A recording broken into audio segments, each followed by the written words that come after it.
Hey, thanks for joining me for episode 8 of Worth Following Weekly. I'm Mark Legvold, the lead consultant at Roots to Sky. This is your 5-minute mentoring session on the skills needed to become a better leader in your workplace, community, or home. 5 minutes to help you help yourself and the people you lead so you can all become leaders who are worth following. Have you ever had those coworkers who are just uninspired, unmotivated, and just show up every day with the blahs on their brain? I'm just here to do my job. Have you led people like that? I'm sure it must be their fault because it couldn't be yours, right? When I was teaching elementary school kids, we always knew when the blahs would hit: behavior problems, restlessness, and focus issues, the midwinter struggles. We needed an art project and fast. We needed to focus the kids on something that inspired their passion. As a professional educator, there's science that goes with how kids need that focus on a fun and worthwhile activity to get them going again. And recently, I read an article from Harvard Business Review by John Hagel III and John Seeley Brown about passion in the workplace and what we can do as leaders to help it. It turns out the difference between kids and adults isn't too vast. Surprised? According to Hagel and Seeley Brown, inspiring passion in the workplace comes down to two things: creating a system for experimentation and building connections with workers. I'm going to simplify that a little bit to the two C's of a passionate worker: creativity and connections. So, how do you build these two in the sometimes structurally rigid workplace? Well, let's start with this first C: creativity.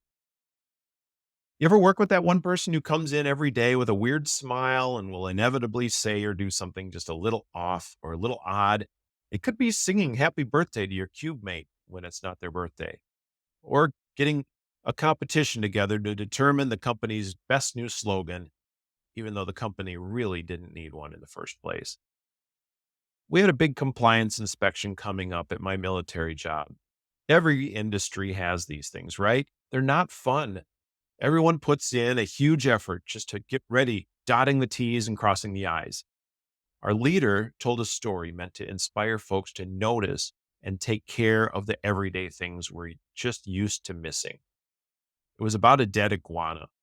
The people in one particular organization just kept walking over it, laid there on the sidewalk. They never took care of it. That taking care of that dead iguana was someone else's job. So it just never really got done. The point was that he wanted us all to be responsible for taking care of things that we normally just step over and not wait for someone else.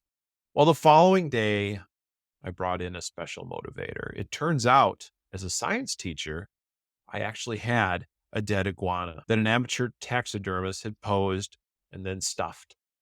It was ugly. Well, I brought it in as a traveling trophy for the groups in our organization to display if they were recognized as the ones taking care of their most dead iguanas in their area. Weird, right? A little disgusting? Sure. But fun? Well, I thought so. And so did the people. I got pictures of folks with their iguana on their desk, in their car, taking a number at customer service, and even sitting on patrol with one of our cops. It didn't take much to have a little fun, even in the face of the rigid structure of a compliance inspection. The fact is, if you look for ways to bring a little creativity into the workplace, it becomes a safe space for people's passion. So here's a challenge: start your next conversation or work meeting out with a question: how can we make this place more fun? Or what inspires you here?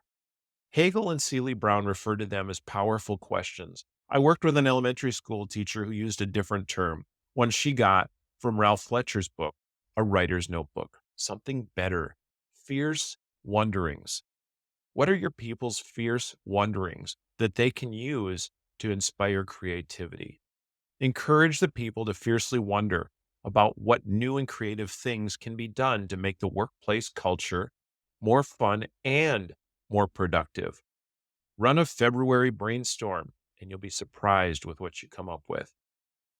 Next week on Worth Following Weekly, we explore the other C of passion, and that's connection. We'll see you then.